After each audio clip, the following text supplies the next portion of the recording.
क्या हाल चाल? सब बढ़िया? पढ़ाई कैसी चल रही है? अच्छी चल रही है? बिल्कुल नहीं चल रही है सर। चलाओ, चलाते रहो, थोड़ा थोड़ा रोज पढ़ो। आपके पास लेक्चर पहुंच रहे हैं टाइम टू टाइम? ओके। तो अभी तक हम पोटेंशियल वाला चैप्टर पढ़ रहे थे, विद्युत विभव जिसका नाम है। और अभी तक हमने जो पढ़ा है उसमें हमने विभव की परिभाषा देखी, विभवांतर की परिभाषा देखी, द्विध्रुव के कारण विद्युत विभव देखा।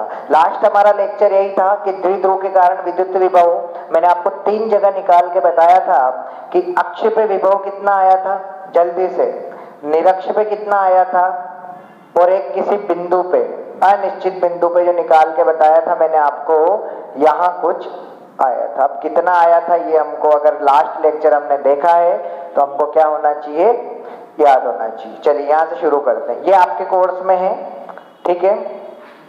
इसका आंसर आया था KP cos theta by R square. निरक्ष पे आंसर कितना आया था, 0। और अक्ष पे आंसर कितना आया था, फटाफट, केपी बाई आर स्क्वायर। यही था अक्ष पे आंसर, चेक करो फटाफट, ठीक है। यही कुछ आंसर थे। अच्छा मैं आपको इलेक्ट्रिक फील्ड भी बता देता हूं। अक्ष पे विद्युत क्षेत्र कितना आता था, अरे जल्दी बताओ यार, 2 केपी बाई आर क्यूब। निरक्ष पे कितना आता था, केपी बाई आर क्यूब। और ये वाला पॉइंट इसको आप फिट कर सकते हो, अगर लिखना चाहो तो 1 प्लस अंडर रूट 3, लेकिन वो आपके कोर्स में है नहीं। हाँ लिख सकते हो, कोई दिक्कत नहीं है। यहां से लिख के बताऊं, चलिए लिख लो।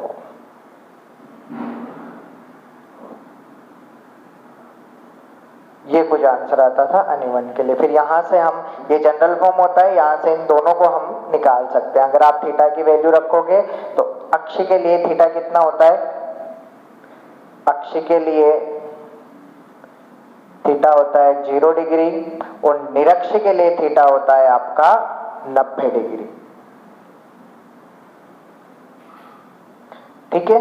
ये आपके आंसर हुआ करते थे, इनको हमको याद रखना है बेटा। इसमें एक केस आपको देखना है जो सबसे स्पेशल है और जहां से डायरेक्ट क्वेश्चन बन सकता है, यहां पे, कि ऐसी कौन सी जगह है जहां पे विद्युत क्षेत्र 0 नहीं है लेकिन विद्युत विभव 0 है।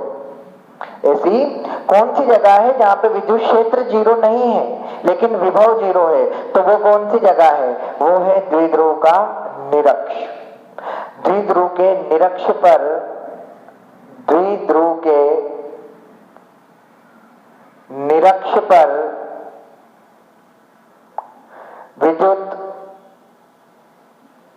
क्षेत्र 0 नहीं होता है, किंतु विद्युत विभव 0 हो जाता है। तो ये चीजें हमको याद रखनी है। बोला आगे बात समझ में यहां तक की? अरे यस और नो यार, पक्की बात। अच्छा यहां से एक क्वेश्चन और आता है। क्वेश्चन कुछ ऐसा कि ये जो आंसर दिख रहा है आपको, ये वाला, आपसे पूछा जाता है कि द्विध्रुव के कारण, द्विध्रुव के कारण किसी बिंदु पर, किसी भी अनिश्चित बिंदु पर, किसी बिंदु पर विद्युत विभव बिंदु आवेश के कारण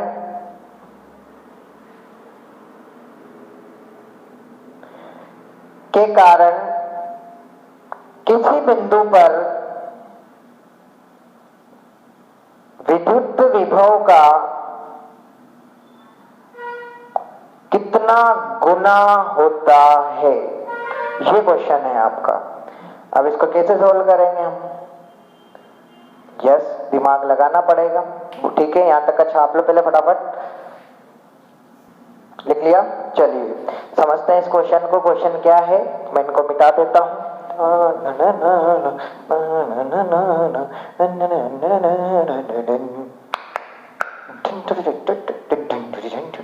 चलिए आपको एक चीज पढ़ाई थी कि अगर एक Q आवेश है, यहां से स्मॉल r दूरी पे एक बिंदु है P, इस P बिंदु पे अगर आपको विभव निकालना है तो तुम फटाफट क्या सूत्र लगाते थे? Very good, KQ by R, यही सूत्र होता था। और हमने अनिश्चित बिंदु के लिए जो द्विध्रुव की वजह से निकाला उसका आंसर कितना आया? KP cos theta by R square. अब आपसे पूछा गया है कि इन दोनों में कैसा रिलेशन है या इन दोनों में क्या, कौन किससे कितना बड़ा है। तो क्वेश्चन को ध्यान से पढ़ेंगे कि द्विध्रुव के कारण किसी बिंदु पर विभव, यह है किसी बिंदु पर विभव द्विध्रुव के कारण, बिंदु आवेश के कारण विभव का कितना गुना है। तो हमको पता करना है कितना गुना है, घबराना नहीं है। चेक करते हैं, ये K अपनी जगह, R स्क्वायर अपनी जगह। बेटा ये P क्या होता था? वेरी गुड, द्विध्रुव आघूर्ण। और द्विध्रुव आघूर्ण का सूत्र क्या होता है? आवेश और उनके बीच की दूरी, यही होता है। तो मैंने इस P को ऐसा लिख लिया, पीछे क्या लिख दिया मैंने? cos theta. अरे यस और नो यार, नहीं बोलो। ठीक है, यहां तक की चीज क्लियर है। अच्छा, क्या मैं इसको थोड़ा सा और सोल्व करके कुछ ऐसा लिख सकता हूं क्या? इस R स्क्वायर को मैं तोड़ देता हूं R डॉट R में, तो KQ बाई R, ऊपर क्या बचा? 2a cos theta by R। क्या मैं ऐसा नहीं लिख सकता इसको? सोचना, दिमाग लगाना। मैंने P को तोड़ा, कैसे तोड़ा? कि द्विध्रुव आघूर्ण, द्विध्रुव आघूर्ण P बराबर आवेश इंटू उनके बीच की दूरी। तो Q dot 2a cos theta, मैंने R स्क्वायर को तोड़ दिया R डॉट R में, तो एक R यहाँ रह गया, एक बार R रह गया, और यहाँ पे KQ by R 2a cos theta, कुछ इस तरीके से। अब आप ध्यान से इस चीज को देखो, ये तो किसके कारण विभव आ गया? बिंदु आवेश के कारण। अरे वाह यार, इसका मतलब ये तो क्या हुआ? बिंदु आवेश के कारण। तो इसकी जगह तो मैं ऐसा लिख सकता हूं, और बचा क्या? 2a cos theta by R। किसका आंसर आया ये? किसी बिंदु पर या किसी अनिश्चित बिंदु पर। ठीक है, तो कितने गुना आया ये इसका? 2a cos theta by R। अगर आप इसको डिवाइड करो तो यहां से देख सकते हो आप, किसी बिंदु पर विभव, अगर आप इस चीज को नीचे लाते हो, बिंदु आवेश के कारण, तो आंसर कितना आता है आपका? 2a cos theta by R। तो याद रखना, बिंदु आवेश के कारण जो विद्युत विभव होता है वो कितना कम होता है? 2a cos theta by R कम होता है। किससे? किसी बिंदु पर, द्विध्रुव के कारण विभव पे। क्लियर है यहां तक की बात? छाप लो इसको। आई होप आपको समझ में आ गया होगा। ये पूरी जो बात थी ये पहले लेक्चर की थी, आज का अपना लेक्चर अब शुरू होगा, तो इसको छाप लो फटाफट से। चलिए, तो शुरू करते हैं हम आज का अपना लेक्चर। आई होप आपको ये समझ में आ गया होगा। बेटा रोज का रोज पढ़ते रहें, रोज वीडियो देखते रहें। अगर आपको कोई भी डाउट आता है तो आप कमेंट करके पूछ सकते हैं, मैसेज कर सकते हैं, कॉल कर सकते हैं। ठीक है, बस पढ़ना है। ओके, तो आज का मतलब यूं मान लो, आज का जो टॉपिक है वो इस चैप्टर की जान है, और मोस्ट ब्यूटीफुल टॉपिक अगर अपन किसी को बोले तो वो ये है। अब सर इतनी तारीफ कर रहे हो तो टॉपिक भी बता दो। बता रहे हैं, रुक जाओ। चलिए आइए, तो आज का टॉपिक है अपना विद्युत क्षेत्र एवं विद्युत विभव में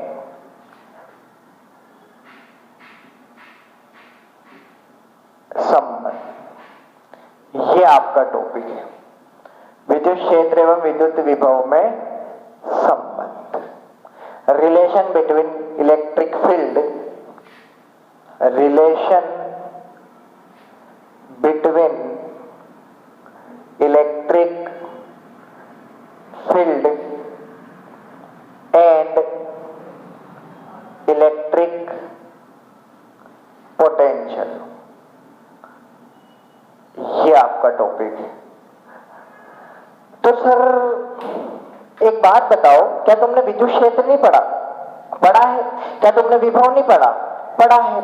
अच्छा, विद्युत क्षेत्र में हमने क्या पढ़ा है कि मान लिया Q आवेश है, इससे R दूरी पे एक बिंदु है P। यहाँ अगर आपको विद्युत क्षेत्र निकालना है तो फटाफट तुम कौन सा सूत्र लगाते हो, KQ by R square. Generally विद्युत क्षेत्र नहीं निकालते अपन, विद्युत क्षेत्र की तीव्रता निकालते हैं। आपके टॉपिक दिया हुआ है विद्युत क्षेत्र, लेकिन क्षेत्र नहीं है, ये तीव्रता है, ये वाली चीज है ना। तो कॉन्सेप्ट को क्लियर रखना है। और विभव नहीं निकाल सकते तुम, अरे कैसे नहीं निकाल सकते, हम सब कुछ निकाल सकते हैं सर हम, ये है विभव। ठीक, आज हमको इन दोनों में क्या करना है, संबंध बताना है। E और V में संबंध बताना है, बेसिक सी बात है। ठीक है, अब संबंध बताना है तो यहां से नहीं बताना हमको संबंध, ये तो बहुत सिंपल सी बात लग रही है। कि सिंपल सी कैसे लग रही है कि सोचो यहां से तो अपन ऐसा लिख सकते हैं, बोलो लिख सकते नहीं लिख सकते हैं। ये R स्क्वायर को मैंने तोड़ दिया 1/R, और एक KQ बाई R की जगह क्या लिख सकता हूं मैं, V बाई R।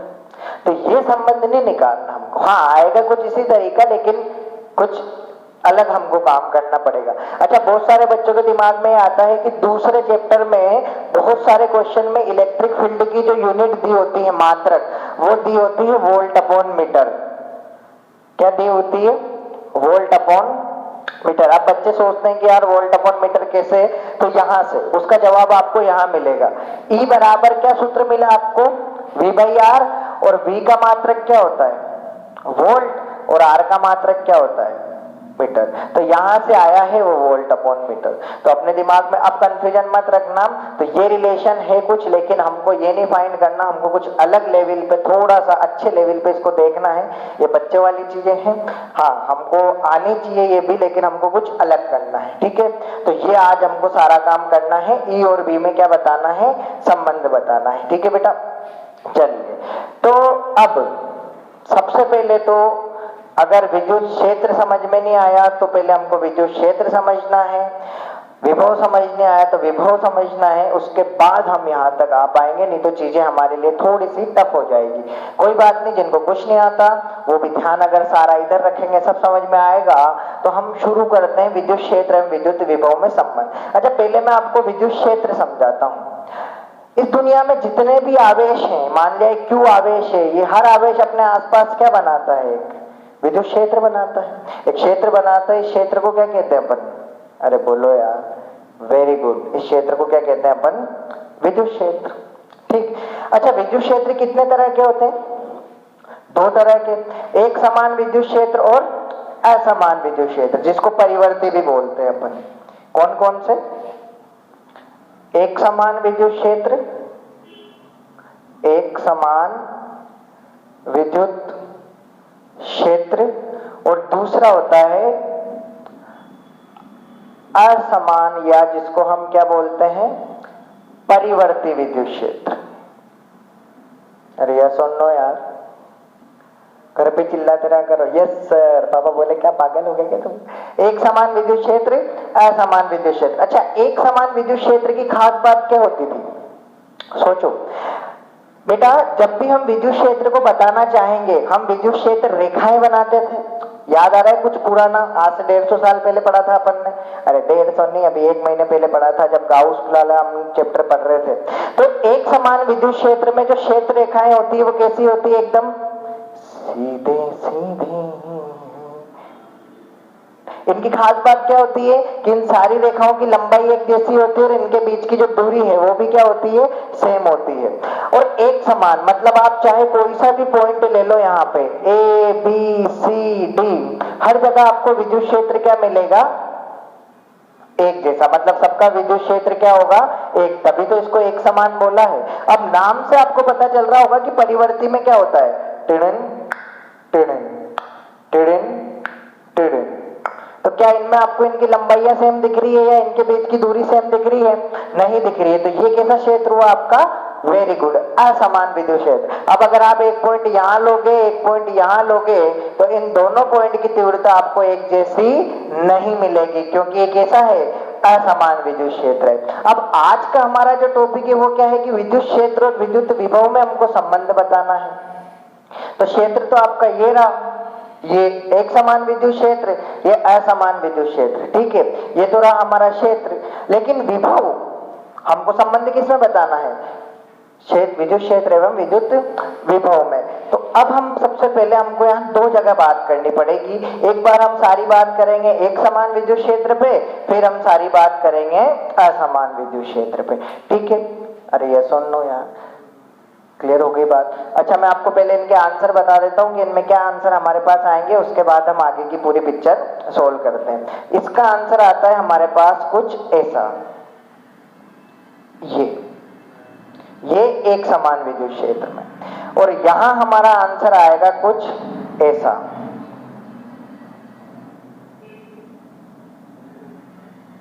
इस चिन्ह को देख के कोई डरेगा नहीं, इसको बोलते हैं ग्रेडियंट। अभी सब समझ में आएगा कहां से आया है, क्यों आया है। तो आप ध्यान से देख रहे हो, इस इक्वेशन में V भी है और E भी है, मतलब ये संबंध बता रही है। इसमें भी E भी है और V भी है, मतलब संबंध बता रही है। तो ये हमारे आंसर आने हैं अलग अलग। अब आएंगे कैसे, सोचना पड़ेगा। तब तक के लिए छाप लो फटाफट इसको, छाप लिया। चलिए शुरू करते हैं। सबसे पहले एक समान की बात करेंगे और फिर असमान विद्युत क्षेत्र की या परिवर्ती की बात करें। जल्दी तो नहीं हो रहा, चलिए। तो सबसे पहले अपन शुरुआत करते हैं ए पॉइंट। एक समान विद्युत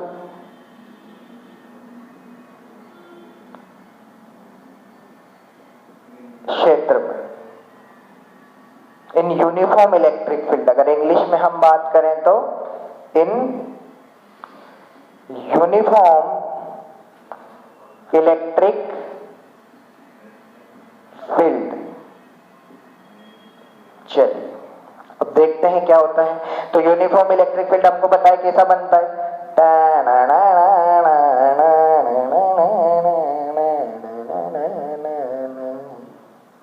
यह है यूनिफॉर्म इलेक्ट्रिक फील्ड। अच्छा, विद्युत क्षेत्र की जो दिशा होती है वो प्लस की वजह से कहां होती है, बाहर की तरफ, और माइनस की वजह से कहां होती है, अंदर की तरफ, ठीक है। अब बेटा उस तरीके से हमको इस चीज को समझना है। मान लिया ये ए पॉइंट है और ये बी पॉइंट है। इन दोनों पॉइंट के बीच की जो दूरी है वो दूरी हमने ली है, मान लिया कितनी, वो दूरी हमने ली है डेल्टा आर। ए और बी के बीच की दूरी कितनी ली है हमने, डेल्टा आर। इस ए बिंदु पे मैंने कौन सा आवेश रखा हुआ है, एक टेस्ट चार्ज रखा हुआ है क्यू नोट।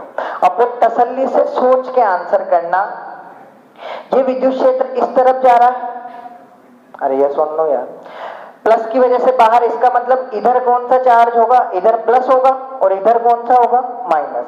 अच्छा बेटा ध्यान से सोच के बताना, क्यू नोट हमेशा कैसा होता है, पॉजिटिव। तो यहाँ जो प्लस चार्ज है उसने इस क्यू नोट को क्या करा होगा। अरे यार आपको एक चीज याद होनी चाहिए कि धनात्मक आवेश पर सदैव विद्युत क्षेत्र की दिशा में क्या लगता है, अच्छा नहीं लगता, बल लगता है। ये धनात्मक आवेश है तो इस पे हमेशा बल किधर लगेगा, विद्युत क्षेत्र की दिशा में। अगर विद्युत क्षेत्र ऊपर होता तो बल भी किधर लगता, ऊपर। नीचे होता तो बल भी किधर लगता, नीचे। पीछे होता तो बल भी किधर लगता, इधर की तरफ। क्यों, क्योंकि धनात्मक आवेश पर सदैव बल किधर लगता है, विद्युत क्षेत्र की। अगर ऋणात्मक होता तो वेरी गुड, विद्युत क्षेत्र के विपरीत दिशा में। इतनी बातें हमको आनी चाहिए। और बल लगता कितना है, तो आपको पता है बल कितना लगता है, F बराबर क्यू नॉट ई। यही लगता है, क्यू ही करते रहते थे अपन क्लास में, तो Q naught E, Q not आवेश है। अच्छा कौन सा बल है ये, आवेशों के बीच लग रहा है, इसका मतलब कौन सा बल है ये, विद्युत बल, इलेक्ट्रोस्टैटिक फोर्स। अरे यार सुन लो यार, अब आप सोचना, दिमाग लगाना। विभव वाली परिभाषा आपको याद होनी चाहिए। हमको धीरे धीरे एक बिंदु से दूसरे, विभवांतर में यही करते थे ना अपन, धीरे धीरे एक बिंदु से दूसरे बिंदु तक अगर ले जाते हैं तो उन दोनों के बीच का, ठीक है, ओके वेरी गुड। अब क्या होगा बेटा, ध्यान से सुनना, ये क्यू नोट पे विद्युत बल इस तरफ लग रहा है, तो ये क्यू नोट ए से आराम से सरक के कहां आ जाएगा, बी पे आ जाएगा। आएगा नहीं आएगा भाई, क्यू नोट पे इधर ही बल लग रहा है तो इधर सरक जाएगा ना, ठीक है। कौन सा बल लग रहा है इधर, एफ विद्युत, यस और नो। अब हम इसको ठीक है ए से बी पे ही लेके आना चाहते हैं क्यू नॉट को, हम मान रहे हैं कि ए से बी पे ही लाना है, लेकिन वो वर्ड फिर से अपने आप में जो बहुत इंपोर्टेंस रखता है, धीरे धीरे, वेरी स्लो। क्यों लाते हैं स्लो? ताकि इसके वेग में परिवर्तन जीरो हो, गतिज ऊर्जा में परिवर्तन जीरो हो, त्वरण इसका जीरो हो। तो धीरे धीरे हमको इस क्यू नोट को ए से बी पे लाना पड़ेगा। अगर हम इसको फ्री छोड़ देते हैं तो ये तो वैसे ही भाग के आ जाएगा। इस स्थिति में हम क्या करेंगे? एग्जैक्टली जो तुम्हारे दिमाग में आ रहा है, हाँ सर, हम इसको इधर की तरफ खींचेंगे, और इधर की तरफ खींचेंगे मतलब कौन सा बल लगाएंगे? बाह्य बल लगाएंगे। ये चीज मैं पहले आपको समझा के आया हूं। तो इस तरफ लग रहा है एफ बाई, इस तरफ लग रहा है एफ विद्युत, और एफ बाह्य और एफ विद्युत, इन दोनों का परिमाण क्या होता है? बराबर होता है। इन दोनों का परिमाण क्या होता है? बराबर। आपको ये चीज भी पता है कि एग्जैक्ट बराबर नहीं हो सकता है, क्योंकि अगर एग्जैक्ट बराबर हो गया तो एक इधर से खींच रहा है, एक इधर से खींच रहा है, कि जाएगा ही नहीं। लेकिन अगर आगे जा रहा है इसका मतलब ये थोड़ा सा कम है। जैसे मैंने वहां भी बताया था कि अगर ये 10 न्यूटन है तो ये कितना है? 9.9999 न्यूटन।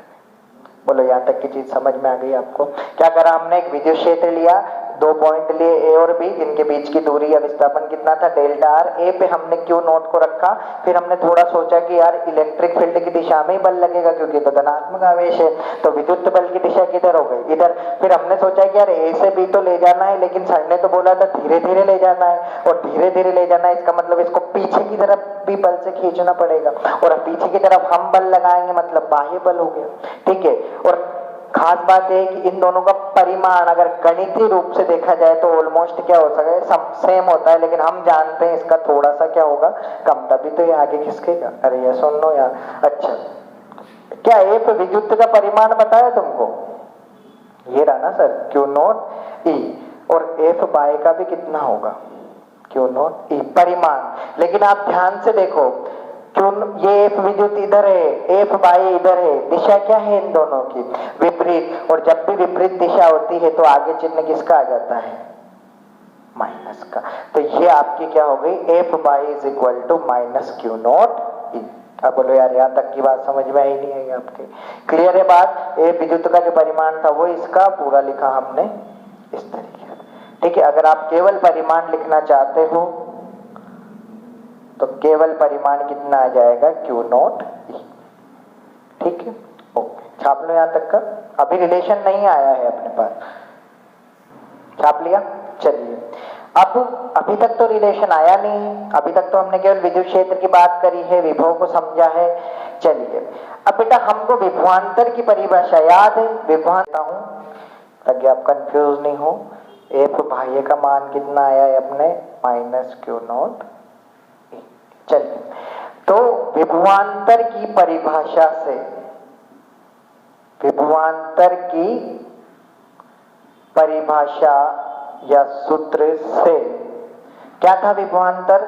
डेल्टा V बराबर W बाह्य डिवाइडेड बाय क्यू नॉट।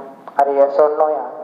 अच्छा, डेल्टा V मतलब फाइनल माइनस इनिशियल। अच्छा, क्यू नॉट कहाँ है? ए पे, मतलब इसकी इनिशियल पोजीशन कौन सी हो गई? ये वाली। फाइनल कौन सी होगी? ये वाली। तो फाइनल माइनस इनिशियल। अब W कैसे निकालते हैं? कार्य कैसे निकालते हैं? अब बेटा यहां बहुत सोच के, बहुत तरीके से, बहुत ध्यान से। विद्युत क्षेत्र कैसा है आपका? एक समान, और एक समान विद्युत क्षेत्र है तो आपका जो विद्युत बल F, वो हर जगह क्या होगा? एक जैसा होगा।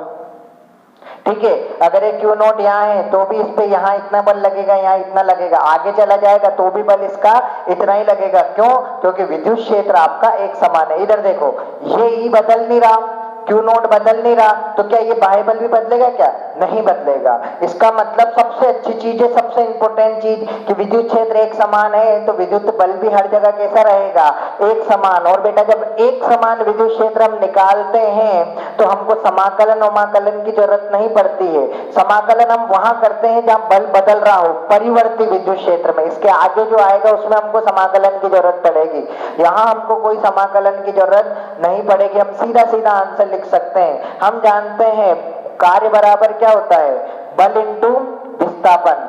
तो ये हो गया बल डॉट विस्थापन। ए से बी के बीच की दूरी कितनी, डेल्टा आर। भैया इधर ही जा रहा है तो यहां से यहां तक कितना विस्थापित होगा, डेल्टा आर। तो यहां क्या लिख दिया मैंने, delta R divide by Q not. क्या तुम्हारे पास एफ बाह्य की वैल्यू है क्या? अच्छा मैं इसको डेल्टा भी रहने देता हूं, इसको नहीं छेड़ते हैं अपन। क्या तुम्हारे पास एफ बाह्य की वैल्यू है? ये भी सर एफ बाह्य की वैल्यू माइनस क्यू डॉट टाना टाना। अरे यस और नो तो बोलना पड़ेगा ना यार, कुछ कट रहा है क्या? क्या बचा, इधर लिख दो, डेल्टा वी बराबर minus E dot delta R. क्या यही मैंने आपको लिखाया था? जाओ पीछे देखो वीडियो को, क्या यही आंसर था क्या एक समान के लिए? Very good. मतलब एक समान विद्युत क्षेत्र के लिए हमारा आंसर कैसा आया, minus E dot delta R. ये कौन सा संबंध है, एक समान विद्युत क्षेत्र में विभव एवं विद्युत क्षेत्र में संबंध। ठीक है बेटा, हर जगह ये अगर एक जैसा है तो आपको ये वाला सूत्र लगाना है। बोलो यहाँ तक की काम क्लियर है, सबको समझ में आ गया? यहाँ तक क्या करा, एक समान विद्युत क्षेत्र लिया, दो बिंदु लिए, दोनों के बीच का विस्थापन लिया, क्यू नोट रखा ए पे। हम देख रहे थे कि ये इधर चला जाएगा क्योंकि प्लस की हमें प्लस में हमेशा जो बल लगता है वो विद्युत क्षेत्र की दिशा में लगता है। हमने कहा यार ये तो लोचा हो गया, सर ने तो बोला था धीरे जाना चाहिए। तो हमने क्या करा कि थोड़ा सा पीछे की तरफ इस पे बल लगाया, बाह्य बल। दोनों का परिमाण ऑलमोस्ट क्या है, सेम है। तो ये क्यू नॉट ई है, तो ये कितना हो गया, माइनस क्यू नॉट ई। माइनस क्यों आया है यहाँ पे, विपरीत दिशा के कारण। किसके कारण, विपरीत दिशा के कारण। ठीक है, सारी चीजें याद रखनी है। विद्युत क्षेत्र एक समान है तो बल भी हर जगह कैसा होगा, एक जैसा होगा। और जब भी एक समान विद्युत क्षेत्र या एक जैसे बल की वजह से जब हम कार्य निकालते हैं तो हम डायरेक्ट सूत्र लगा सकते हैं कि बल डॉट विस्थापन। हम छोटा छोटा कार्य निकाल के समाकलन नहीं, इतना काम नहीं करते हैं। इतना काम हम कब करेंगे, जब बल आपका हर जगह अलग अलग हो। Very good. यहाँ बल एक जैसा था तो हमने सीधा सा कर दिया, एफ वाई की वैल्यू ये थी, वैल्यू रखी, क्यू नोट ने क्यू नोट को मार दिया और ये आपका आंसर। छाप लो इसको फटाफट। चलिए हो गया यहाँ से। बेटा यहाँ से आपको एक सबसे इंपॉर्टेंट चीज याद रखनी है और समझनी है। ठीक है, नोट, सबसे इंपॉर्टेंट चीज क्या है, ये लाइन, विद्युत विभव का मान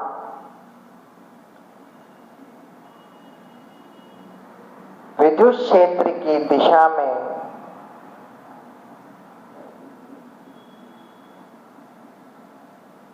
बढ़ने पर या विद्युत क्षेत्र की दिशा में कम होता जाता है।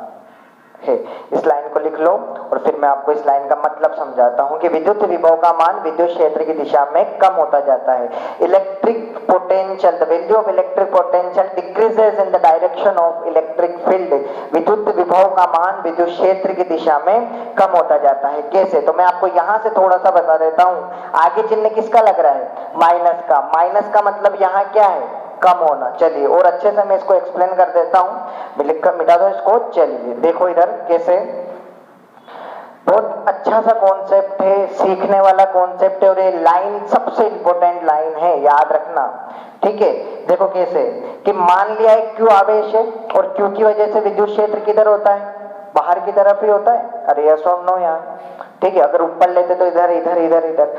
यहां इस लाइन पे मैं 4 पॉइंट कंसीडर करता हूं, ए बी सी और डी।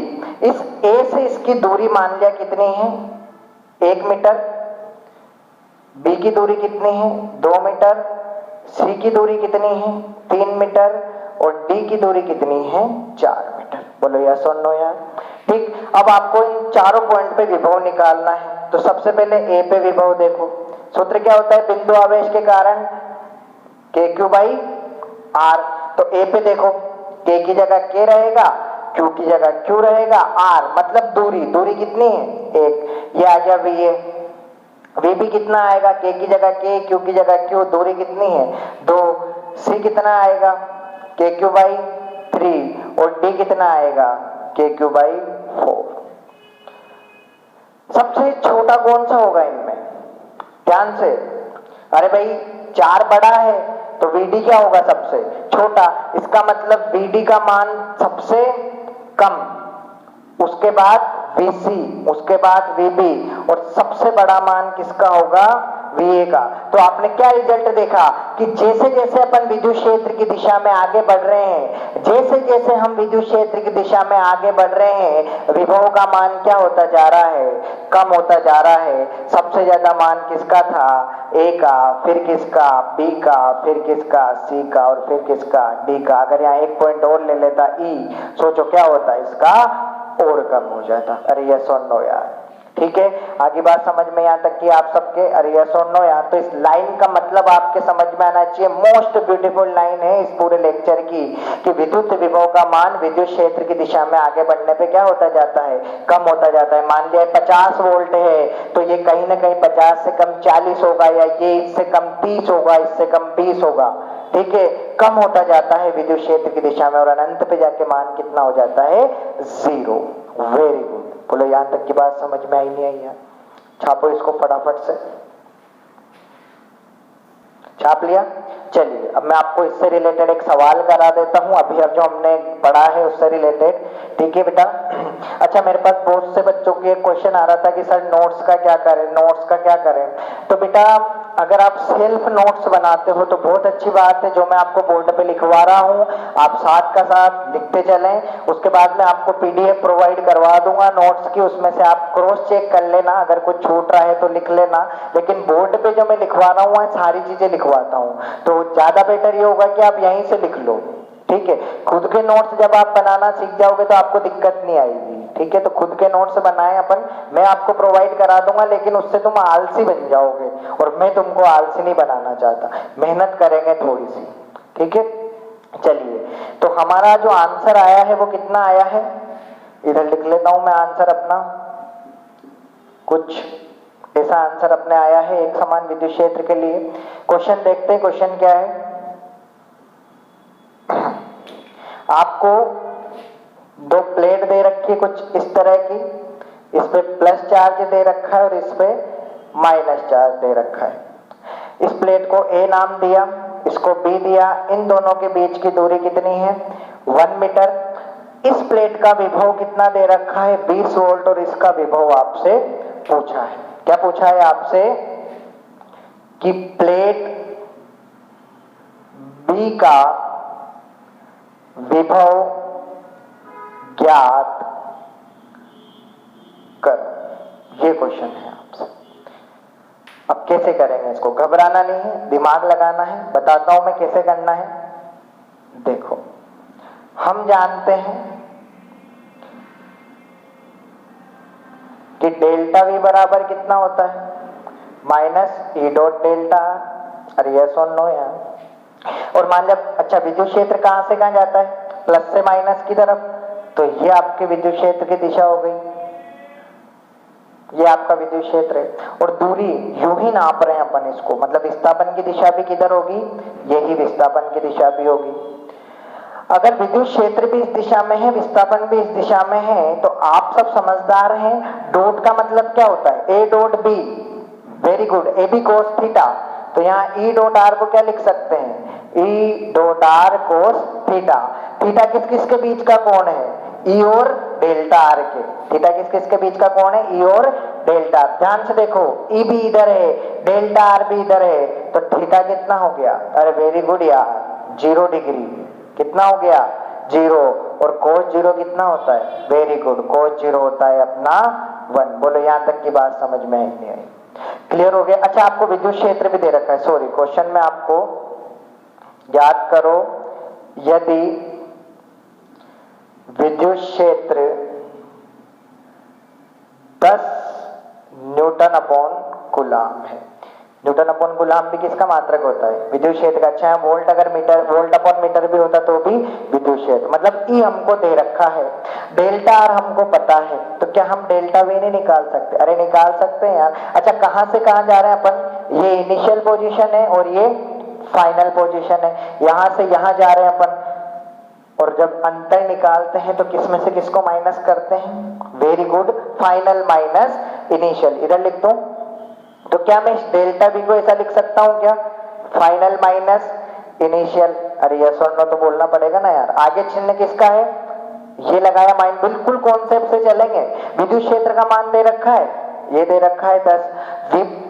विस्थापन जो दूरी है वही क्या है? विस्थापन, मतलब 1 मीटर। एक तो V B minus V A कितना हो गया आपका? -10। अरे यस और नो यार, ठीक है। वी ए का मान दे रखा है क्या आपको? सोचो, अरे दे रखा है ना यार, 20 वोल्ट, तो मैंने वी ए का मान कितना रख दिया? 20 वोल्ट। इसको उधर ले जाओ, -10 प्लस 20, आंसर कितना आया? 10 volt. This is your answer. क्या बी प्लेट पे विभव निकाल दिया? क्या हमारा आंसर सही है? चेक करते हैं। मैंने अभी आपको क्या बताया कि विद्युत क्षेत्र की दिशा में जाने पर विभव का मान क्या होता जाता है? कम होता जाता है। क्या होता जाता है? विद्युत क्षेत्र की दिशा में, विद्युत क्षेत्र की दिशा में विद्युत विभव का मान, विद्युत विभव का मान कम होता जाता है। अच्छा, विद्युत क्षेत्र की दिशा कैसे जा रही है? ए से बी, मतलब ए का विभव क्या होगा? बी के विभव से ज्यादा होगा। भाई विद्युत क्षेत्र की दिशा में विभव क्या होता जाता है? कम होता जाता है, मतलब वीबी का मान कम होगा और वीए का मान ज्यादा होगा। क्या हमारा आंसर भी ऐसा ही कुछ आ रहा है क्या? वीए का मान कितना है? 20 वोल्ट। वीबी का मान कितना है? 10 वोल्ट। Very good, 20। यहां कितना आया आंसर? 10। क्या कमी हो रहा है विद्युत क्षेत्र की दिशा में? वेरी गुड, मतलब हमारा आंसर एकदम सही है। तो इस तरीके से आपको ये सारे सवाल करने हैं। बोलो हो जाएंगे? अरे यस और नो तो बोल दो यार, प्लीज प्लीज। हाँ जी, हो जाएंगे। क्लियर है? छाप लो इसको। हो गया? चलिए, अब अगर ये हो गया तो फिर होमवर्क तो करना पड़ेगा ना। बिना होमवर्क के कैसे पता चलेंगे?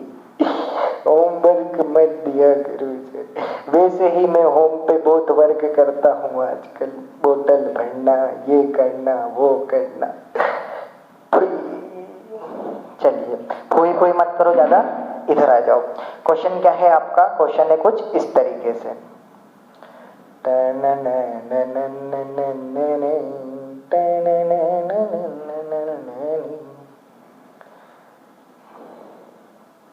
गाने मत गाया करो सर आप। देखो इधर, ये आपका विद्युत क्षेत्र दे रखा है, एक समान विद्युत क्षेत्र है, दिशा इसकी इधर है। अब अपन सब समझदार हैं। आपको उन्होंने एक वर्ग दिया है कुछ ऐसा, ए बी सी डी, ठीक है। और इनका जो साइड है वो कितनी दे रखी है? इस वर्ग की भुजाएं कितनी है? 1 मीटर। ठीक। आपसे क्या क्या पूछा है उन्होंने? आपसे यहाँ 4 चीजें पूछी है उन्होंने पूछा है आपसे VC माइनस VA, उन्होंने पूछा है आपसे VD माइनस VB, उन्होंने आपसे पूछा है VD माइनस VA, और उन्होंने आपसे पूछा है VB माइनस VA। ये उन्होंने पूछा है आपसे। ये 4 चीजें आपको निकालनी है। This is your HW। Sir विद्युत क्षेत्र के मान तो दिए ही नहीं है। विद्युत क्षेत्र के मान दिए हैं 10 न्यूटन अपॉन कूलाम। ठीक, ये आपकी चीजें हैं, ये आपको निकालना है, ये आपका होमवर्क। छाप लो फटाफट इसको, जल्दी। हो गया? चलिए मिटा देते हैं इसको। वीडियो को रोक के और फिर छाप लिया करो, ठीक है? ऐसा नहीं कि वीडियो चलता है मैं मिटा दूं फिर इरेजर आप नहीं, बोर्ड वीडियो रोक लिया करो। अब तो तुम्हारे हाथ में है, हाथ में पावर है तुम्हारे पूरा अब तो, ठीक है? खट से रोक दिया करो, मेरे को भी प्रपोज कर दिया करो। चलिए, तो अभी हमने बात किसकी करी? देखो कर रहा हूं सवाल, नहीं नहीं नहीं, पहले अपन डेरिवेशन देख लेते फिर करवाएंगे। तो अभी हमने एक समान विद्युत क्षेत्र की बात करी, अब हम किसकी बात करेंगे? वेरी गुड, असमान या परिवर्ती विद्युत क्षेत्र की। तो बी हेडिंग डालेंगे, असमान या परिवर्ती विद्युत क्षेत्र in non-uniform electric field, non-uniform electric field,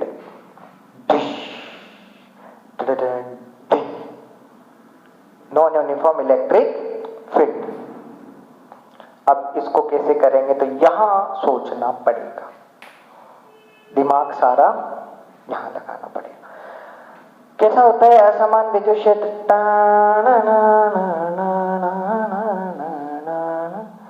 एक समान विद्युत क्षेत्र, असमान विद्युत क्षेत्र, दीवाना हो इधर ही। चलिए हो गया। फिर से हम दो बिंदु कंसिडर करते हैं, ए और बी। अरे यस और नो यार, क्यू नोट को हम फिर से कहाँ रखते हैं? ए पे रखते हैं। और अभी भी इन दोनों के बीच की दूरी कितनी है? सही समझे आप? Delta R. ओके, विद्युत क्षेत्र इसी दिशा में है, तो सोचो क्यू नोट पे बल भी किधर लगेगा? विद्युत क्षेत्र की दिशा में ही लगेगा। अरे यस और नो यार, मतलब फिर से एफ विद्युत कि जो परिमाण होगा वो कितना होगा? क्यू नॉट ई, और उसकी दिशा किधर होगी? इस तरफ। बाह्य बल किधर लगेगा? विपरीत दिशा में। बेसिक सी बातें हमको आनी चाहिए। और उसका मान कितना होगा? माइनस क्यू नॉट ई। दिशा किधर होगी? माइनस क्यों आया? दिशा की वजह से। इतना काम क्लियर है बेटा? अब सोचना है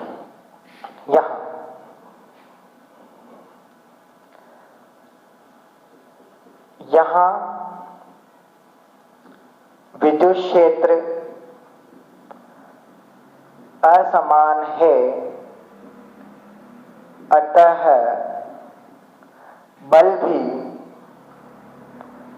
हर जगह अलग अलग होगा। मतलब कौन सा बल होगा? ये परिवर्ती बल बोलते हैं इसको, ठीक है? कैसा होगा? परिवर्ती, अलग अलग होगा। इस स्थिति में हम ए से बी तक सीधा बाह्य बल नहीं निकाल सकते। हमको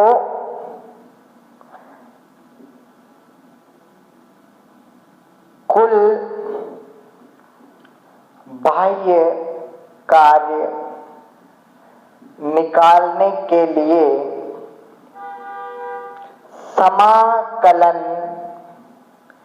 की आवश्यकता होगी। याद रखना, जब भी परिवर्ती बल की बात करूंगा और आपको अगर कार्य निकालना है तो सबसे पहले क्या निकालना पड़ेगा? छोटा छोटा कार्य, और फिर उसके बाद क्या करना पड़ेगा? उसका समाकलन। तब जाके तुमको क्या मिलेगा? कुल कार्य। ये इस टॉपिक की, इस वाली हेडिंग की सबसे इंपॉर्टेंट चीज है क्या, कि हर जगह विद्युत क्षेत्र अलग अलग है, तो बल भी हर जगह क्या होगा, अलग अलग। क्यों होगा, क्योंकि देखो F बराबर QE, अगर E अलग है तो Q तो कांस्टेंट है, Q नॉट, तो इसका मतलब बल क्या होगा, हर जगह अलग अलग। E अलग है तो बल भी अलग अलग होगा। और जब अलग अलग मतलब परिवर्ती बल की बात करते हैं तो सबसे पहले हमको छोटा छोटा कार्य निकालना है और बाद में उस छोटे छोटे कार्य को क्या करना पड़ेगा, जोड़ना पड़ेगा। और जोड़ने का काम किससे करते हैं अपन, समाकलन से। बोलो यस और नो यार, क्लियर हुई बात यहाँ तक की? ठीक है, इस लाइनों को पहले लिख लो, छाप लो, मन में बिठा लो, रटना नहीं है, ये केवल आपको समझने के लिए, पेपर वेपर में भी नहीं लिखना, केवल आपको समझाने के लिए लिखा है मैंने। ठीक है, लिख लो इसको फटाफट। हो गया यहाँ तक का? चलिए शुरू करते हैं डेरिवेशन। तो हमारे दिमाग में एक चीज तो क्लियर होगी कि जैसे हमने पहले वहां बाह्य कार्य एक साथ निकाल दिया था, अब हम वैसा नहीं कर सकते, हमको यहाँ छोटा छोटा कार्य निकालना पड़ेगा और फिर उन सबको क्या करना पड़ेगा, जोड़ना पड़ेगा। और जोड़ने का काम किससे करेंगे हम, समाकलन से। चलिए, तो मान लिया बेटा हमने क्या करा, A से B पे हमको ले जाना है, हमने एक छोटे से अल्पांश की कल्पना करी यहाँ पे। अच्छा, अल्पांश की कल्पना क्यों करी, अब हमारे दिमाग में सारी चीजें क्लियर होनी चाहिए, क्योंकि एक साथ पूरा कार्य नहीं निकाल सकते, छोटे छोटे छोटे छोटे छोटे छोटे अल्पांशों में सारा कार्य डिवाइड करेंगे, DW निकालेंगे और फिर उन सबको क्या कर देंगे, जोड़ देंगे। तो मान लिया यहाँ से यहाँ तक का विस्थापन कितना है, इस पॉइंट से इस पॉइंट का dr, कितना विस्थापन है, dr। ओके, बात समझ में आती है यहाँ तक अपन को? तो फिर से विभवांतर की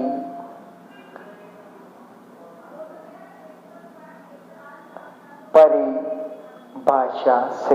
अच्छा, विभवांतर की परिभाषा हम क्या देखते आ रहे थे अभी तक? अब चूंकि हम छोटा छोटा विस्थापन कर रहे हैं, छोटा छोटा कार्य निकाल रहे हैं, तो जब भी छोटी छोटी हम बात करते हैं तो हम किसका यूज करते हैं, डी का। अब परिभाषा क्या बन जाएगी, ध्यान से देखना, dv बराबर dw भाई डिवाइड बाई क्यू नॉट। अरे यार सुन लो यार, बोले यहाँ तक की चीज क्लियर है? चलिए, dw कैसे निकालेंगे, बल इंटू विस्थापन। अब हम क्या करते हैं यार, बहुत छोटा अल्पांश है, बहुत छोटा, इतुसा टुचुसा, अगर बहुत छोटा अल्पांश है तो इस छोटे से अल्पांश के लिए थोड़ी देर के लिए हम बल को एक जैसा मान सकते हैं, इस छोटे से अल्पांश के लिए। ठीक है, तो यहां हम क्या लिख सकते हैं, एफ वाई, केवल अल्पांश के लिए बात कर रहे हैं। और विस्थापन कितना है, dr। अरे ये सुन लो यार, डिवाइड बाई क्यू नॉट। अब एफ बाह्य की वैल्यू कितनी है, ये minus Q naught E dot dr divide by Q not. अरे ये सुन लो यार, क्यू नॉट ने क्यू नॉट को मार दिया, dv बराबर कितना आया, माइनस ई डॉट dr। तो एक फॉर्म तो इसका ये क्या अंतर आया था, वहां डायरेक्ट आपका आया था डेल्टा v बराबर ई डॉट डेल्टा r, पूरा एक साथ। यहां बहुत छोटा छोटा सा आया है। अगर आपको टोटल यहां से यहां तक का विभवांतर निकालना है तो ये तो dv है, dv से अगर डेल्टा तक जाना है तो क्या करना पड़ेगा, वेरी गुड, समाकलन कुल विभव या कुल विभवांतर दोनों पॉइंट का, ऐसा कर लो, डेल्टा v बराबर समाकलन dv is equal to, minus बाहर ले लिया, समाकलन ई डॉट dr।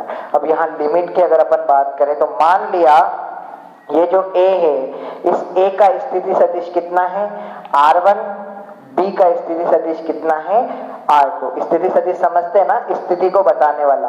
a की स्थिति कौन बताएगा, r1, b की स्थिति कौन बताएगा, r2। तो यहाँ पे हम लिमिट कहां से कहां तक लगाएंगे, नीचे जो लिमिट लगती है वो प्रारंभिक, मतलब r1 से r2, या यहाँ इसको मत लगाओ, यहाँ लगाओ, r1 से r2। तो आपके पास एक आंसर और निकल के आया, इधर लिख देता हूं मैं, क्या आंसर आया आपके पास, यहाँ पे हमारे पास एक आंसर आया dv बराबर ई डॉट dr, और एक आया हमारे पास यहाँ से समाकलन, माइनस को बाहर लिख लेते हैं, E dot dr limit r1 से r2। ये दोनों चीजें हमारे पास है। बोलो यस और नो यार, आया समझ में? एक साथ नहीं निकाल सकते थे, क्यों? क्योंकि परिवर्ती विद्युत क्षेत्र है, बल हर जगह अलग अलग है, तो हमको छोटा छोटा विभव निकालना पड़ा, और छोटे छोटे विभव को एंड में क्या करना पड़ा? अगर कुल विभवांतर निकालना है, पहले छोटा छोटा विभवांतर निकाला, और कुल विभवांतर निकालना है तो उसका क्या कर दिया हमने? समाकलन कुछ इस तरीके से, और ये आपका आंसर। लेकिन यहां से अभी डेरिवेशन खत्म नहीं हुआ है, क्योंकि अगर बच्चों तुमको याद हो तो आंसर तो ये है हमारा, ये, और ये चीज अभी हमको यहाँ कहीं दिख नहीं रही, रिलैक्स दिखेगी, अभी केवल यहाँ फोकस करो। क्लियर है यहाँ तक की बात? समझ में आ गई आपको? अरे यार सुन लो यार, छाप लो इसको जल्दी फटाफट। चलिए बेटा, अब जो सबसे इंपॉर्टेंट चीज और सबसे बड़ी गलती हम लोग जो करते हैं, वो गलती क्या है? देखो हमारी बुक वगैरह में भी दे रखा है, लेकिन हम ध्यान से इससे पढ़ते नहीं है। बेटा ये आपके पास आंसर आया है, ठीक है? अब किताबों में क्या लिखा हो, या किताबों के हम जब कहीं भी अगर पढ़ते हैं तो वहां कोई भी हमको ये पढ़ा देता है डायरेक्ट कि यहां से ये आया है। मैं आपको बताता हूं बेटा, हम फिजिक्स पढ़ रहे हैं, हमको हर चीज का मतलब समझ में आना चाहिए। क्या यहां से ये चीज लिखना पॉसिबल है क्या? सोचो। आप लोगों को लग रहा होगा कि हाँ सर dr को, क्योंकि हम मेष की तरह सोचते हैं कि dr को इधर dv के नीचे ले लो, e बराबर आ तो जाएगा सर। नहीं, ये गलत है, नहीं ये गलत है। क्यों गलत है? क्योंकि अगर आप ध्यान से सोचो तो dv बराबर क्या है? माइनस ई डॉट dr, और डॉट कैसे खुलता है फिजिक्स में? ए बी कोस थीटा, तो ये कैसे खुलेगा? E D R cos theta. अब अगर यहां से आप ई निकालना चाह रहे हो तो माइनस को इधर भेजना, और डी आर कोस थीटा नीचे जाएगा, ठीक है? और यदि थीटा बराबर 0 डिग्री हो तो, अगर कोस थीटा 0 हो गया तो E बराबर minus dv by D R, और कोस 0 कितना हो जाता है? 1। अब ये चीज सही, अब ये चीज सही है। अब आई ये बात समझ में? क्या यहां से लिखना सही था क्या? नहीं, ये है 100% सही चीज। लेकिन हर जगह थीटा 0 हो, क्या ये जरूरी है क्या? सोचो, दिमाग लगाना, दिमाग लगाना। हम फिजिक्स पढ़ रहे हैं बेटा, मैथ से नहीं पढ़ रहे हैं हम। कि मान लिया, सोचो अगर आपका विद्युत क्षेत्र कुछ ऐसा होता और आपका विस्थापन कुछ ऐसा होता, मान लिया, तो इनके बीच का एक कोण थीटा होता। अरे ये सुन लो यार। और क्या ये थीटा 0 है क्या? नहीं। तो क्या इस जगह ये चीज लगा सकते थे क्या तुम? नहीं, यहां ये चीज लगती है फिर। अरे ये सुनो, बोलना पड़ेगा यार। ये केवल किसके लिए है? ये केवल theta is equal to 0 degree के लिए। तो नोट डाल के कॉपी कर लेना, छाप लेना इसको, नोट। ठीक, आपसे ये भी पूछा जाता है, ठीक है? डी बाई डी आर अवकलन हो रहा है किसका? विभव का। किसके सापेक्ष? दूरी के सापेक्ष। तो क्या मिल रहा है? विद्युत क्षेत्र। समझ में आ रही बात? ढाल अगर आप देखो तो किसको बता रहा है? ढाल को। अवकलन किसको बताता है? अवकलन ढाल को बताता है, टेन थीटा। बात समझ में आ रही? अरे यार सुनो यार, नहीं आया? आ गया? छाप लो इसको फटाफट। एक एक चीज का मतलब हमको समझ में आना चाहिए बेटा। लिख लिया? मिटा दो इसको। चलिए, यहां तक की बात हमारे दिमाग में क्लियर है, ठीक है? अब सुनो और समझो, ये कैसे आएगा सर? डेल कैसे आएगा? तो ध्यान से दिमाग लगा के सोचना। ये एक्स दिशा, ये वाई दिशा, ये जेड दिशा। यहां से कुल विद्युत क्षेत्र जो निकला वो कितना निकला? E निकला। टोटल विद्युत क्षेत्र कितना है? E है। तो इसका कुछ पार्ट x दिशा में गया होगा, जिसको मैंने नाम दिया EX। कुछ पार्ट y दिशा में गया होगा, तो इसको मैंने नाम दिया EY। और कुछ पार्ट z दिशा में गया होगा, तो इसको मैंने नाम दिया EZ। अरे यस और नो यार, ठीक है? अगर टोटल निकालना है तो हमको इनका क्या करना पड़ेगा? जोड़ना पड़ेगा। मतलब E को क्या लिख सकता हूं मैं? EX I cap, EY J cap, और ई जेड के कैप। अरे यस और नो यार, ठीक है। इस दिशा में विस्थापन कितना है dx, इस दिशा में विस्थापन कितना है मान लिया dy, और इस दिशा में विस्थापन कितना है dz। ये 3D फॉर्म में बात कर रहे हैं हम इसकी। किस फॉर्म में बात कर रहे हैं? 3D फॉर्म में। अच्छा, विस्थापन टोटल कितना था? dr था। x दिशा में कितना हो गया? x, y दिशा में dy, z दिशा में dz। तो इसको भी ऐसे लिख सकते हैं क्या? dx i cap, dy j cap, dz k cap. अरे यस और नो यार, लिख सकते हैं नहीं लिख सकते हैं? यहां तक किसी को कोई डाउट है क्या? होना नहीं चाहिए कि एक से दिशा में छोटा सा विस्थापन dx, dy, dz, अगर कुल विस्थापन निकालना मतलब dr निकालना है तो ये कर दिया। अब देखो, हम जानते हैं, हम सब जानते हैं, मैं तो यही बता रहा हूं आपको, हम ऑलरेडी सब जानते हैं। हम जानते हैं कि अभी अभी हमने एक फॉर्मूला देखा था, कौन सा? कि dv बराबर माइनस ई डॉट dr। किसके लिए था? असमान विद्युत क्षेत्र के लिए था। बोलो यहां तक की बात क्लियर है? बेटा देखो, इधर लिख दूं, E की वैल्यू रख सकता हूं मैं यहां से, Ex i cap, Ey j cap और Ez k कैप, और dr की value dx i cap, dy j cap और dz k कैप। बोलो रख दिया मैंने? अरे यस और नो बोल दो ना यार, प्लीज ना यार, ठीक है।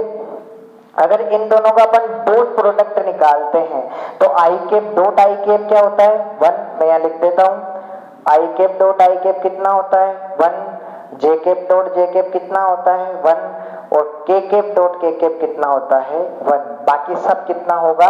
0। कहने का मतलब आई कैप केवल आई कैप से मल्टीप्लाई होगा, जे कैप केवल जे कैप से, और के कैप केवल के कैप से। तो क्या आंसर आएगा तुम्हारे पास?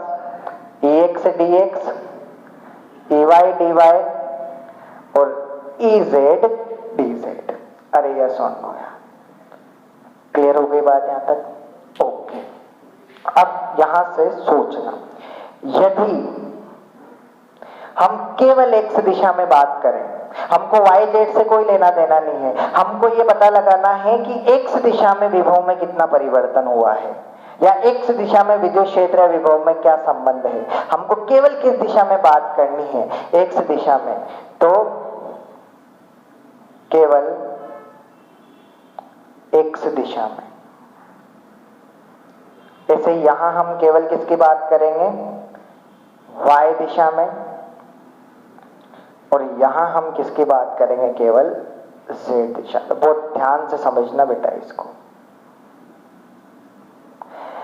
जब हम x दिशा में केवल बात करते हैं तो हमको y और z से कोई लेना देना नहीं होता है। इसका मतलब जब x दिशा में बात कर रहे हैं तो y और z आपके लिए क्या हो जाएंगे? नियत हो जाएंगे, कांस्टेंट हो जाएंगे। अगर y दिशा की बात कर रहे हैं तो x और z आपके लिए क्या हो जाएंगे? नियत हो जाएंगे, कांस्टेंट हो जाएंगे। और अगर z दिशा की बात कर रहे हैं तो x और y आपके लिए क्या हो जाएंगे? नियत हो जाएंगे, कांस्टेंट हो जाएंगे। अरे यस और नो यार। और कांस्टेंट का अवकलन कितना होता है? 0। इसका मतलब dy और dz कितना हो जाएगा? 0। यहाँ dx और dz कितना हो जाएगा? 0। यहाँ dx और dy कितना हो जाएगा? 0। क्योंकि नियत का अवकलन कितना होता है? 0। तो एक y और z अगर नियत है तो इनका अवकलन कितना हो जाएगा? 0। बेटा अवकलन का मतलब परिवर्तन। जब चीज कांस्टेंट हो गई तो परिवर्तन होगा क्या उसमें? नहीं होगा। कांस्टेंट का मतलब तो नियत, कांस्टेंट हो गई बस, हमने उसको परिवर्तन नहीं कर सकते अपन, परिवर्तन नहीं कर सकते मतलब परिवर्तन 0, मतलब अवकलन 0। अरे यस और नो यार, छापो यहां तक, इसके बाद आगे चलते हैं। हो गया? बिठा दो इसको। देखो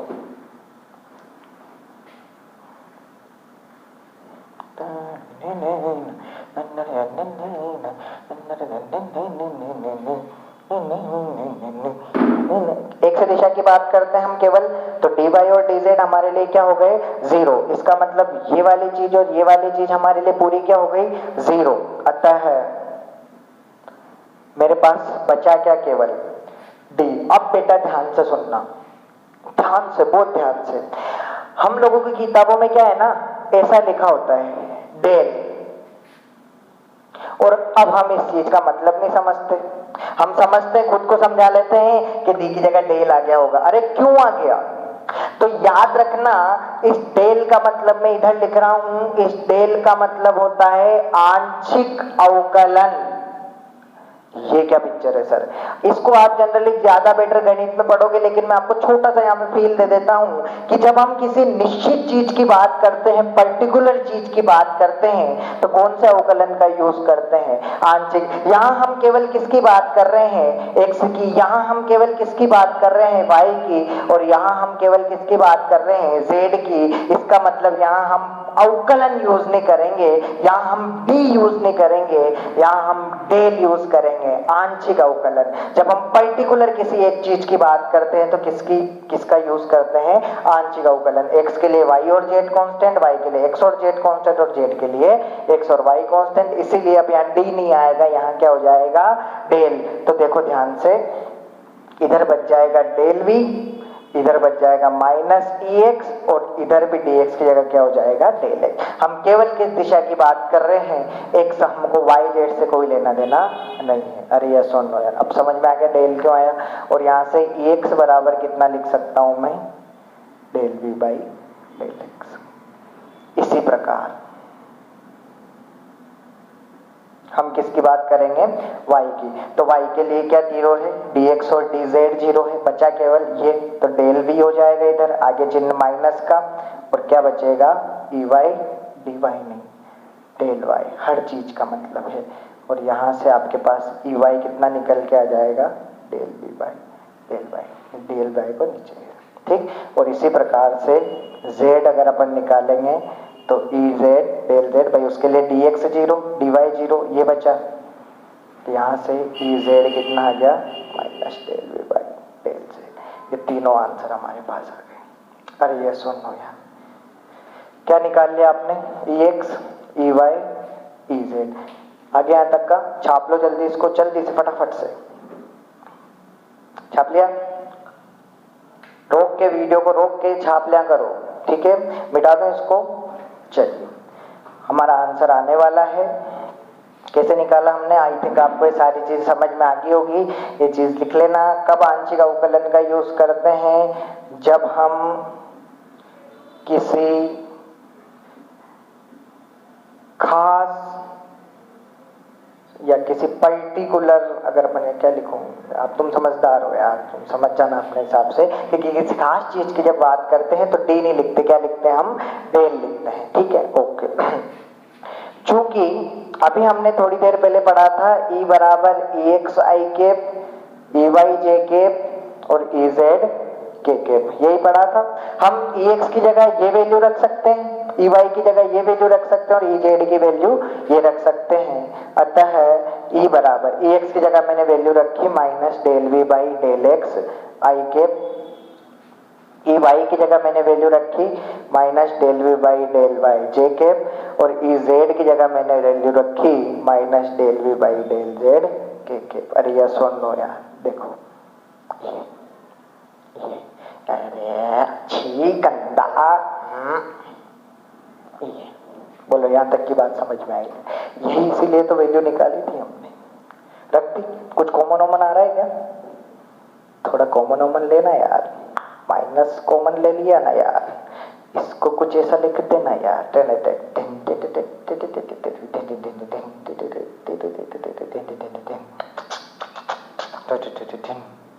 चलिए सर, आप पहले बैंड बाजू में, ठीक है। इधर देखो, आई केप, जे केप और के केप हो गया। इसमें से और भी कुछ चीजें हम बाहर ले सकते हैं, इधर लिख रहा हूं मैं। सर सभी बाहर ले लो ना, आपका बच चले तो। इसमें से वी भी तो बाहर ले सकता हूं मैं, तो अंदर क्या बचेगा? Del Y del X I cap, del by del Y J cap, और del by del Z K cap. क्या कॉमन ले लिया मैंने? वी कॉमन ले लिया।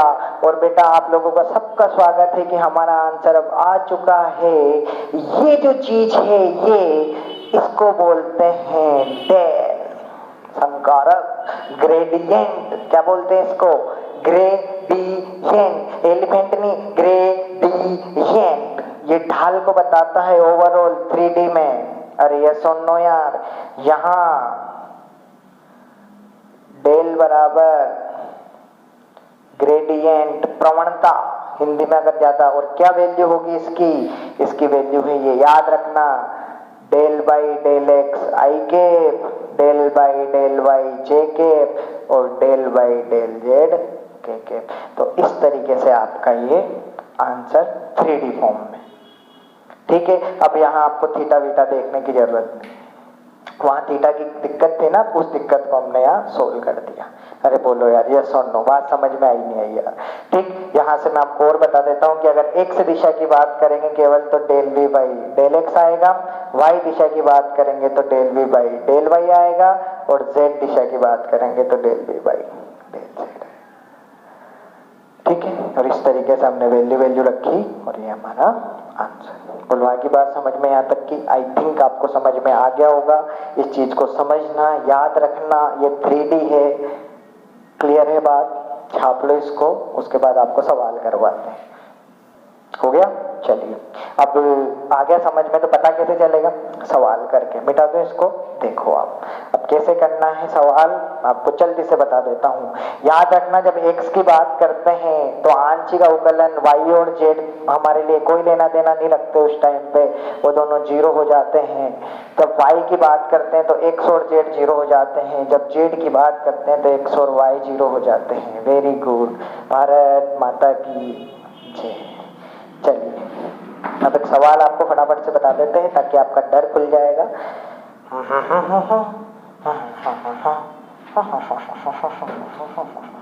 चलिए ये है आपका क्वेश्चन कि यदि v बराबर मतलब विभव बराबर 6x minus 8xy minus 8y plus 6yz है हो, तो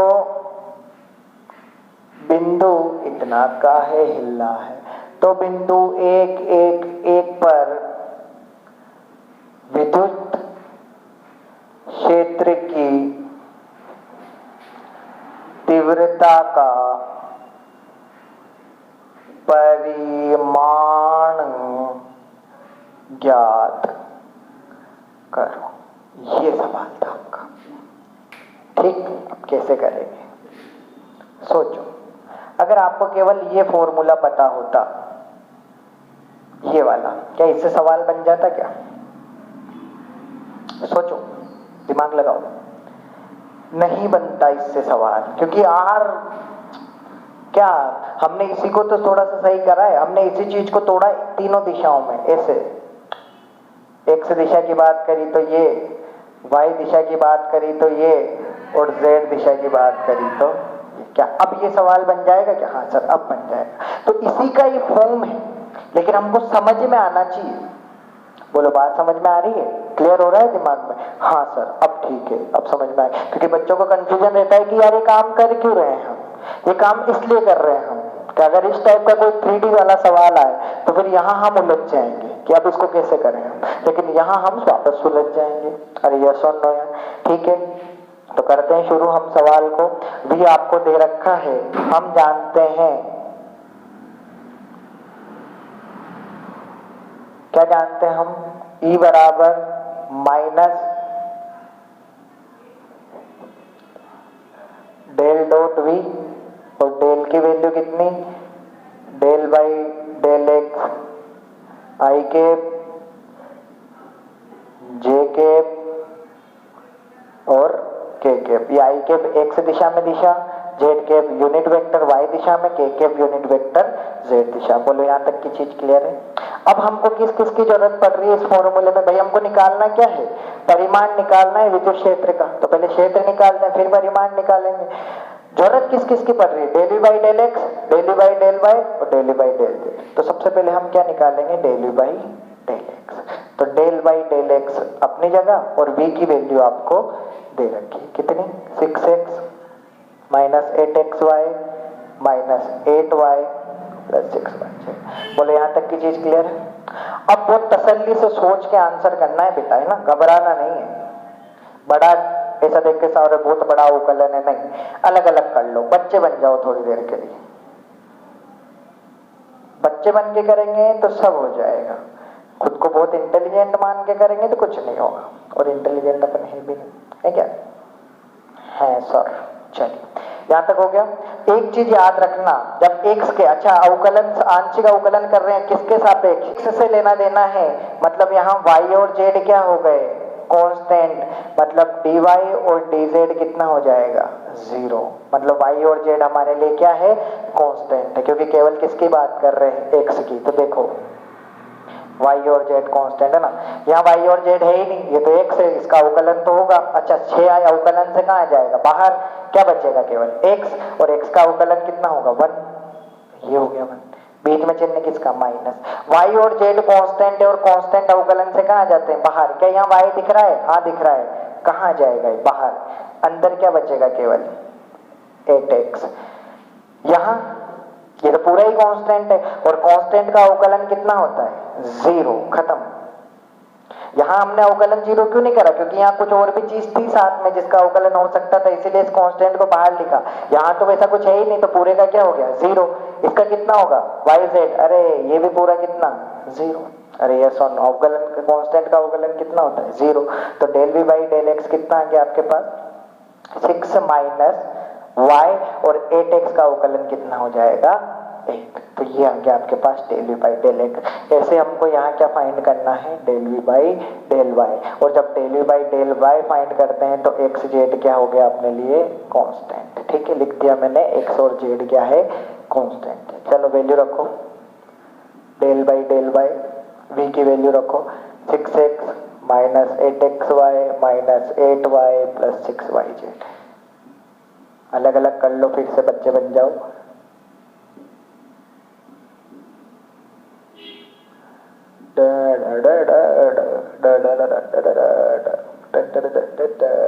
कर लिया मैंने अलग अलग। अब फिर से वही कॉन्सेप्ट दिमाग में रखना है, y की बात कर रहे हैं तो x और z अपने लिए क्या है? कांस्टेंट। देखो इधर, यहाँ y की बात कर रहे हैं, x आ रहा है, ये पूरी चीज क्या है? कांस्टेंट है, और कांस्टेंट का अवकलन कितना होता है? 0। तो यहाँ क्या आ गया? 0। अच्छा 8x कांस्टेंट है, यहाँ 0 नहीं होगा, क्यों? क्योंकि यहाँ y भी है, इसका तो अवकलन होगा ना। तो इस कंडीशन में हम 8x को कहाँ ले लेंगे? बाहर। अवकलन केवल किसका होगा? y का। केवल किसकी बात कर रहे हैं? y की। यहाँ 8y का अवकलन कितना होगा? 8। तो आता है ना, यहाँ भी 0 नहीं होगा, z को बाहर ले लेंगे क्योंकि कांस्टेंट है, अवकलन केवल किसका होगा? 6y का। आंसर कितना आया? 0 माइनस 8x, इसका हो गया 1 माइनस 8, और 6y का कितना हो गया? 6। तो del v by del y कितना आ गया अपने लिए? Minus 8x minus 8 plus 6। और इसी तरीके से हम किसका निकाल सकते हैं? इसी तरीके से हम निकाल सकते हैं, अच्छा एक मैं इस पे बॉक्स बना देता हूं। अब आ रहा है थोड़ा थोड़ा समझ में? अब क्या निकालेंगे अपन? Del v by del z। और जब z की बात करते हैं तो x और y दोनों अपने लिए क्या हो जाएंगे? कांस्टेंट। Very good. रखो वैल्यू फटाफट, रखो v की value 6x minus 8xy minus 8y plus 6yz। अलग अलग करूं या डायरेक्ट लिख दूं? अब तो समझदार हो ना यार तुम। अरे सर अलग अलग ही बताया करो, हम समझदार नहीं हैं। अरे बारे रे, बोलो यहाँ तक की चीज क्लियर है? देखो x और y कांस्टेंट, इसमें भी पूरा x है 0, इसमें भी x y 0, इसमें z है ही नहीं 0, z कहाँ है? केवल यहाँ। तो ये तो डायरेक्ट लिख दूं मैं। इधर देखो ये तीनों तो क्या हो गए? 0। क्यों? क्योंकि x और y कांस्टेंट है, कांस्टेंट का अवकलन कितना होता है? 0। यहाँ 6y का आ जाएगा, बाहर आ जाएगा, अंदर क्या बचेगा? केवल z। ठीक है, क्योंकि 6y कांस्टेंट है, और z कितना होता है? 1। तो कितना आ जाएगा? 6y। तो del v by del z कितना आ गया आपके पास? 6y। अब आपके पास del v by del x की वैल्यू है, del v by del y की है, और del v by del z की वैल्यू रख देंगे, हमारा क्या आ जाएगा? आंसर। जल्दी छाप लो इसको फटाफट। ठीक है, हो गया। आराम से तसल्ली से एक बार घर पे करके देखना, सोचना, मैंने जो चीजें बोली है वो समझना। yx के लिए yz कांस्टेंट, y के लिए xz कांस्टेंट, और z के लिए xy कांस्टेंट, और कांस्टेंट को कोई लेना देना नहीं है। ठीक है, चलिए अब हम फटाफट से ए निकाल देते हैं कितना आंसर आता है, फिर आज का हमारा लेक्चर खत्म। बस इतना सा पढ़ना है। चलिए देखो, ई बराबर minus del V by del X की वैल्यू कितनी थी हमारे पास, डेली बाई डेल एक्स की वैल्यू थी हमारे पास 6 माइनस 8y, तो ये हो गया 6 minus 8y I cap. Del V by del y की कितनी थी हमारे पास, minus 8x minus 8 plus 6z, और डेली बाई डेल z की वैल्यू कितनी थी हमारे पास, ये थी हमारे पास 6y। रख दी मैंने तीनों वैल्यू, रख दी तीनों value, del V by del X, del V by del Y, del V by del Z. ठीक, अब किस बिंदु पे आपको तीव्रता निकालनी है, 1 1 1, x बराबर भी 1, y बराबर भी 1 और z बराबर भी 1। तो इस इक्वेशन में x बराबर भी 1, y बराबर भी 1 और z बराबर भी कितना रख देंगे अपन, 1। तो 6 माइनस 8, इधर भी 1 रखेंगे तो 1 1 और 1। अरे यस और नो यार, तो ये कितना हो गया 1 1 1, 6 माइनस 8 कितना हो गया, माइनस 2, ये माइनस प्लस माइनस 8 माइनस 8 6, ये 6 1 1 1 माइनस, ठीक 8 8 16 प्लस का 16 माइनस का 16, सॉरी माइनस का 16 प्लस का 6 कितना बचा है, माइनस का 10 प्लस का 6। थोड़ा और सोल्व कर लेते हैं इसको, माइनस का 2i के माइनस 10j के प्लस 6 के। तो आगे बात समझ में आता है, एक्स वाई जेड की हमने वैल्यू रख दी क्योंकि इस बिंदु पे हमको तीव्रता निकालनी थी, तो 1 1 1 1 हमने रख दिया। अच्छा यहाँ अगर 1 2 3 होता तो x की जगह 1 रखते, y की जगह 2 रखते, z की जगह 3 रखते। इतना आप लोग सब समझते हैं। अब बहुत सारे बच्चे क्या गलती करते हैं ना, ये आंसर यहाँ आंसर लिख देते हैं एकदम अपन फुल खुश, हमने पूरा सवाल सही करा। अरे नहीं, निकालना क्या है, परिमाण, और परिमाण मतलब क्या निकालना पड़ता है, मोड। Very good.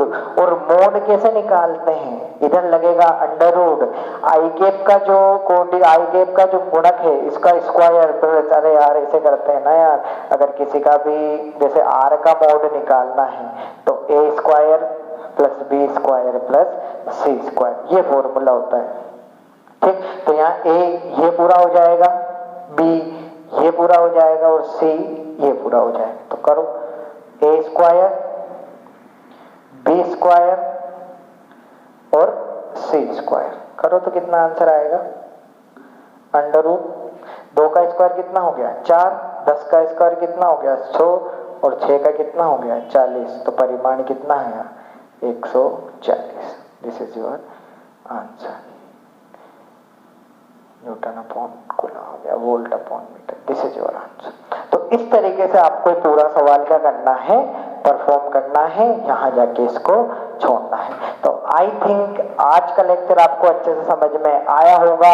बेटा आई एम सॉरी, मैं आपको अगर इतना फील नहीं दिला पाया आज, क्योंकि चीजें कुछ ऐसी थी और एक क्लासरूम वाला फील अगर आपको नहीं आ रहा है उसके लिए भी सॉरी। मैं मेरी तरफ से पूरी कोशिश कर रहा हूँ, आप परेशान बिल्कुल मत होइए, आपके पास नोट्स प्रोवाइड हो जाएंगे, बस आप देखते रहिए वीडियो को, समझते रहिए। कोई भी डाउट आए आप कमेंट कीजिए, फोन कीजिए, मैसेज कीजिए, सारी चीजें आपके लिए खुली हुई है। बस आप एक काम करना है, आपको मन लगा के पढ़िए। तब तक, जब तक ये कंडीशन चल रही है तब तक हम ऐसे ही, उसके बाद हम आई होप जल्दी मिलेंगे। इसी उम्मीद के साथ हम आज का लेक्चर खत्म करते हैं। देखते रहिए, पढ़ते रहिए, feel the physics. Okay, bye.